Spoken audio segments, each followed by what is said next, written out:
Welcome to the Bad Mom Show, where we flip the script on shame, shed light on what's made you feel invisible, and take your story back. It is time to step into that bold, baddie mom you were created to be. Around here, BAD stands for blessed, already approved of, and divinely designed, because you are not a bad mom. You are a leader. You were chosen for your family on purpose. You are divinely designed and anointed as the heart of your home, and you can confidently own your mantle of leadership as a fiery woman to lead with boldness, not burnout. This is your space to reclaim the parts of your story that have felt like weaknesses and discover they were actually your superpowers all along. It is time to shine as a BAD mom. Are you with me? Let's go. Hey, and welcome back to the Bad Mom Show, where you are bad in the best way because you are blessed, already approved of, and divinely designed as the heart of your home. And I am super excited to share my guests with you today.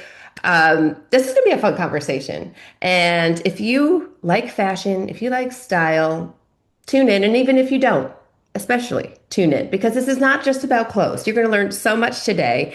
And I'm just super excited to share a new friend of mine, Trisha Richardson, with you all. Thank you so much for being here, Trisha. Thank you for inviting me. I'm very excited to share all this information today. I know. So we met at an event. I was actually emceeing. You were one of the guest speakers. And when you got on the stage and started sharing, I was like, I need to talk to her immediately afterwards because I have a background in fashion as well.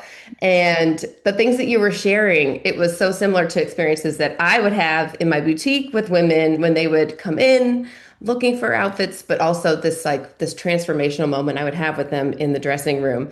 And you just have so much great wisdom. I just loved our chat, but I love what you do. And it's so much more than personal styling, which we're going to get into all those details today for you all. Let me share a little bit about Trisha before we go on.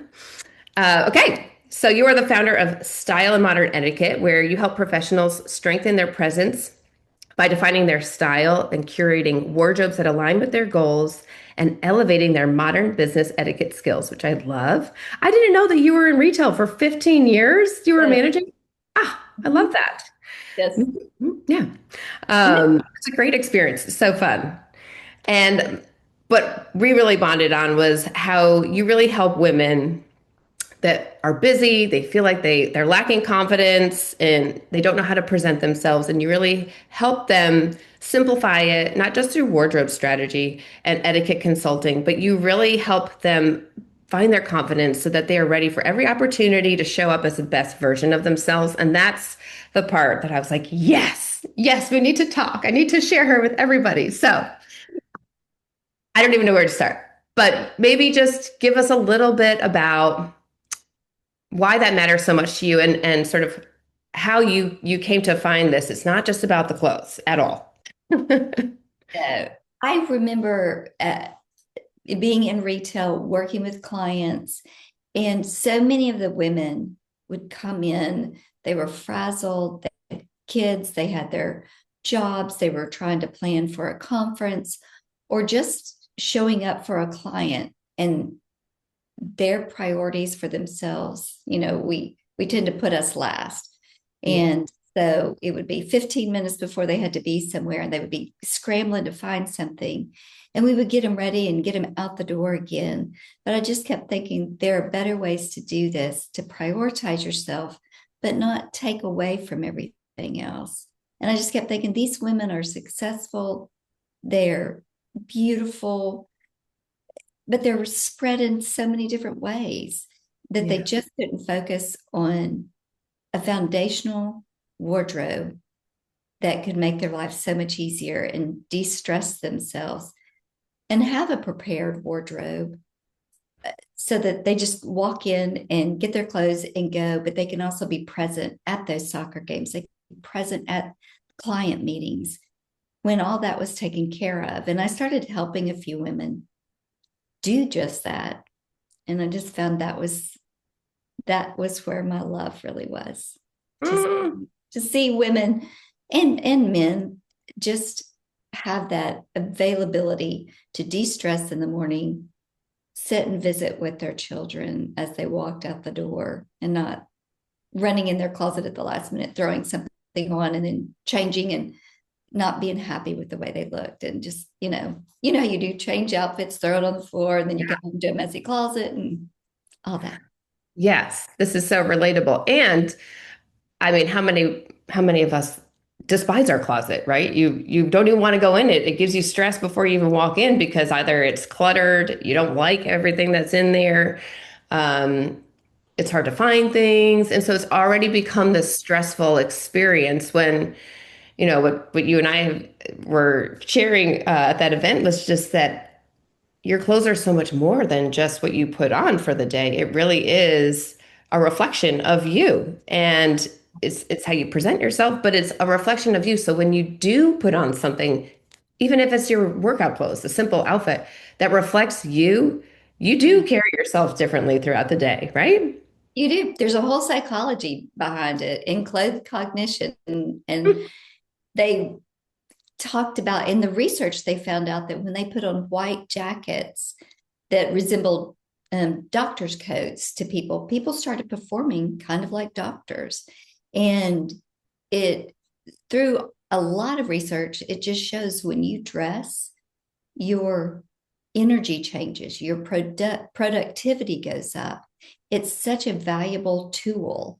It's not just a vanity project to have a great wardrobe. It's almost foundational to the production and energy of your day, your focus, what you get done, how you show up. It totally is. I know that for myself, when I choose to put on an outfit, even if it's, like just a simple dress, but I'm not in like my workout clothes, which a lot of times I am in workout clothes. But when I choose not to, I do feel different. I do feel more confident and like more me, I guess. And then I do feel like I get more productive. Mhm. Um, with women, with your and men, but with your clients, how do you help them get there to even see themselves? Because I think a lot of us just have insecurity. There's a whole lot that goes into this. There's body image issues, and then, well, I'm not fashionable, so I don't know how to put clothes together. But so you're already like demeaning yourself almost. And then you go out into the world feeling really insecure already. You don't even need someone else to look at you and reflect anything back. You're already thinking it about yourself. So how do you help people through that?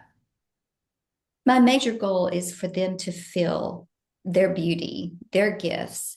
And again, it goes back to style is a foundation point because we've all been given our gifts. And when you can at least feel put together in your etiquette and your style, you can highlight your gifts because you're Mm. not worried about what you're wearing. You're not worried about how to handle a client meeting. You know all these things. Those are foundational. So you get to really highlight your gifts. So that's my overarching goal. And we start with just talking about what do you want your clothes to say about you? Because before you ever open your mouth, your clothes are speaking for you. And so what do you want those to say? And that's what we talk about. Do you want it to say powerful? Do you want it to say elegant? Do you want it to say calm? What are the adjectives you want to describe yourself? Professional, casual, tons of different, strong. We start from there. And then I do a whole kind of intake process and we do measurements to talk about what your body shape is. And, people are always like, oh, I don't want to know that. But every body shape is beautiful. You just accentuate different parts depending on what body you have. And I go back to, we're all beautifully, wonderfully, fearfully made. Yes. And how do you dress that body? And so we talk about that. And then we figure out how does that body fit with that style goal that we have. And then we do closet edit. We get rid of those things that don't work in our closet because they don't fit our fashion goals, they don't fit our body silhouette well, or maybe you just don't like them, you've had them, you don't use them, every time you put it on you take it off. We get rid of all of that so that your closet is everything you love and everything that complements your body. And then from there we start figuring out what do we need to add in that's really going to make this wardrobe work to your advantage. And because we want that entire wardrobe to be a workhorse, we want every piece to be able to do 3 or 4 different jobs for you. And so we get very strategic in what we add back in. And of course, we are always very budget conscious. I stick within your budget. What is your budget? What do you want to spend? We talk about maybe those foundational pieces, spending a little bit more on those and a little less on some others. And then we start a digital lookbook after we get those pieces in. So they've got that to look at every morning to decide what they wear. You've got a month's worth of outfits, but you may not have that many clothes. I value quality over quantity any day. And then we'd even talk about trends. Do we put trends in, or are you more of a classic girl? You don't want trends, or you want just a little bit of a trend. So that's kind of the way we do it. Hey, friend, thank you so much for being here and following the Bad Mom Show. I would love to hear from you, so let's connect. After the show, send me a DM and let me know what's hitting home for you. What do you struggle with the most as a mom? And what topics would you like to hear more about? This show is all about connection in the community because that is how we truly grow. So reach out to me at the Trisha Todd on Instagram, Facebook, or even TikTok, and I cannot wait to hear from you. I love it. I feel like it's like a therapy session in your closet. It is. It's so much fun. It's so much fun, and so freeing because I mean, think about it, ladies. Like if you loved everything in your closet and it was easily accessible and you could see it and it was organized and simplified, I mean, I already feel free just thinking about that. And I mean, I love fashion, but Yeah.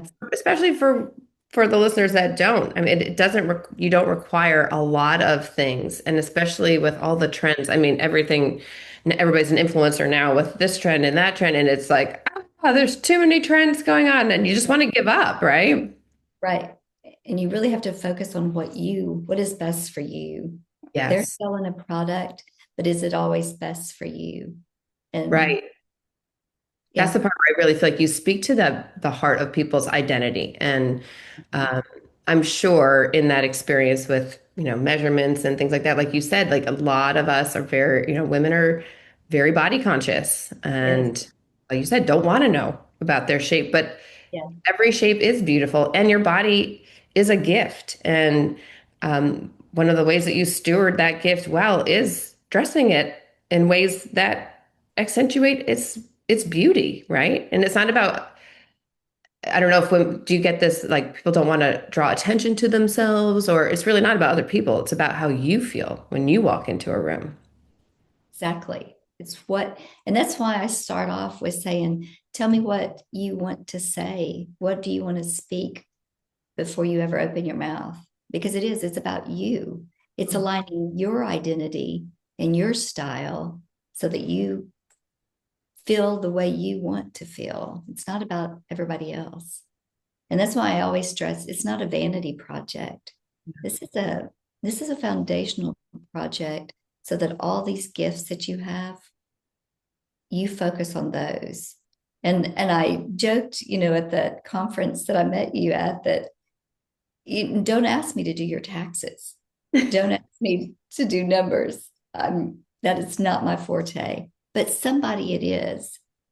And let that be the focus. But you always feel confident when you show up to be in that role at work or whatever your role is.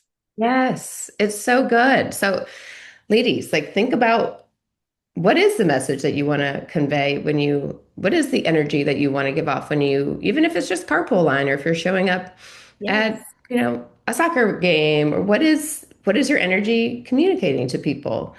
Mhm.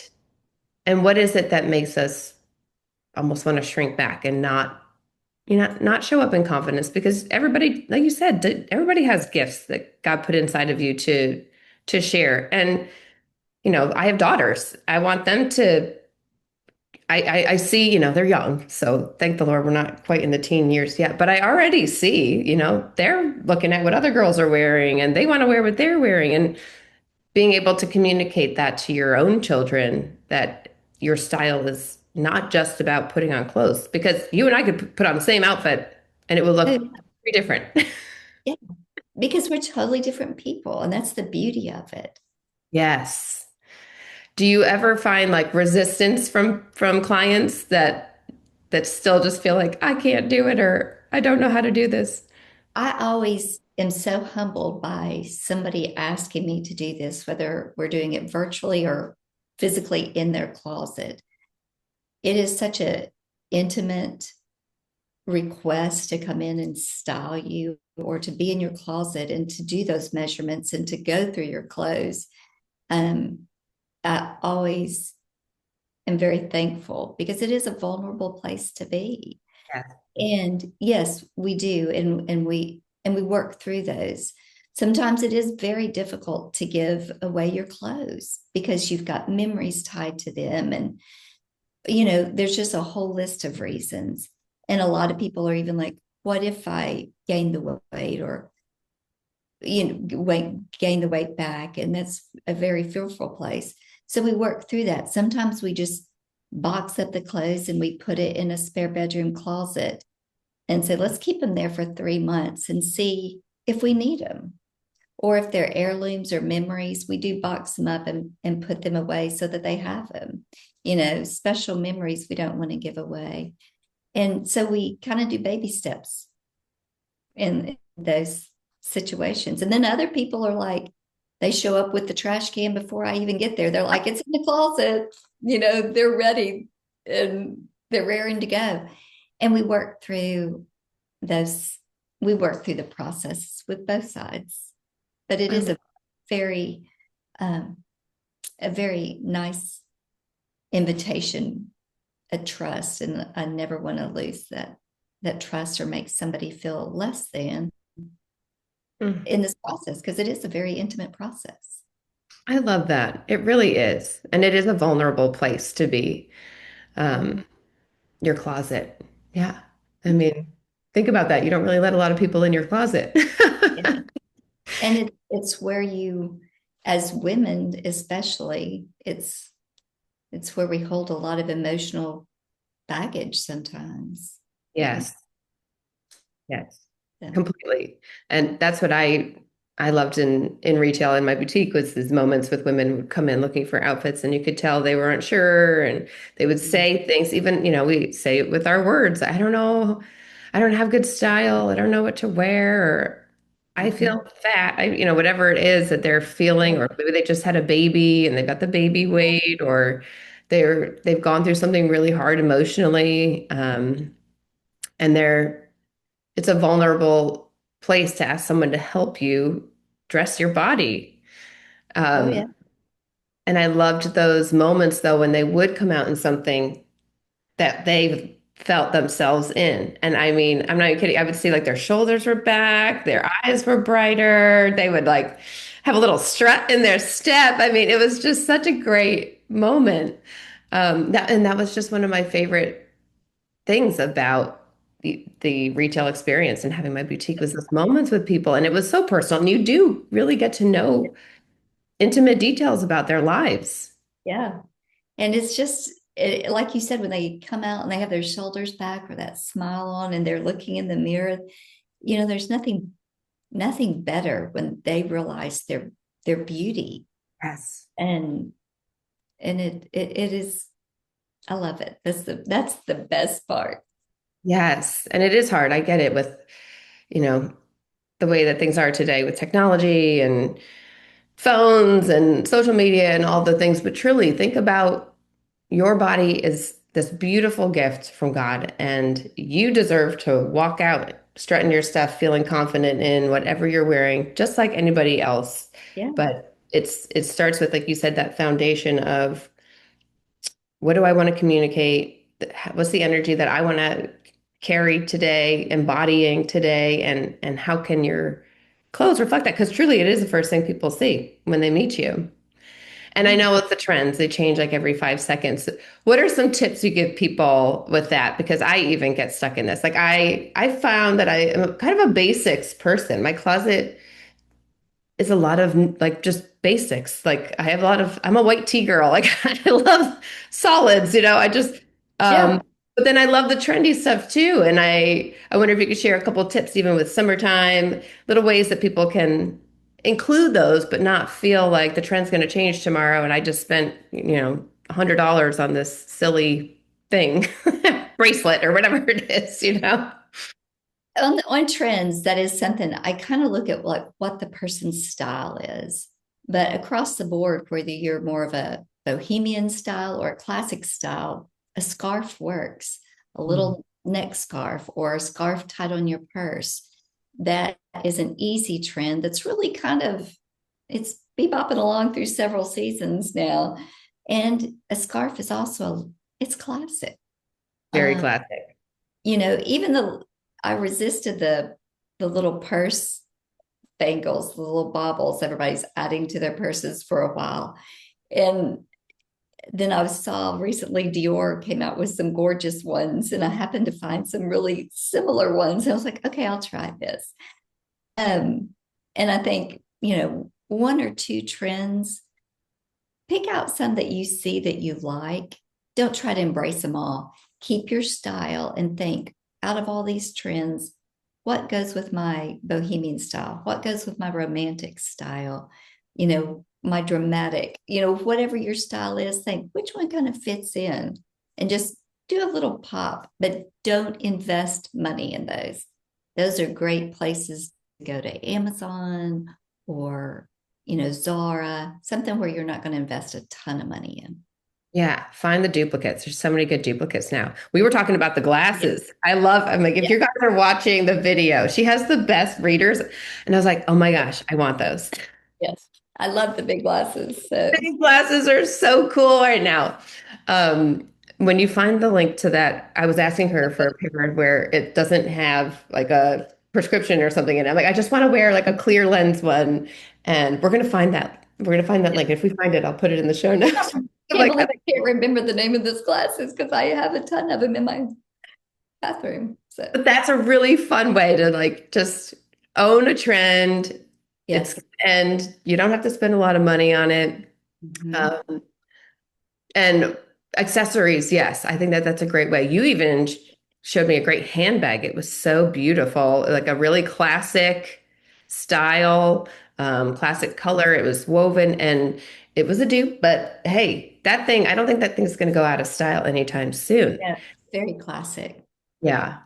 So I think that is the key. Have some classic pieces in there too.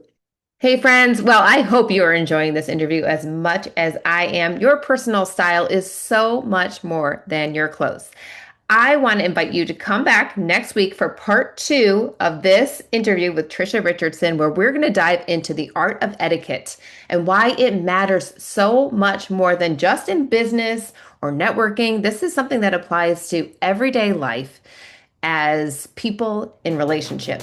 So I'm super excited to share it with you. Be sure to come back next Wednesday, part 2 of the interview with Trisha Richardson, and I'll see you then.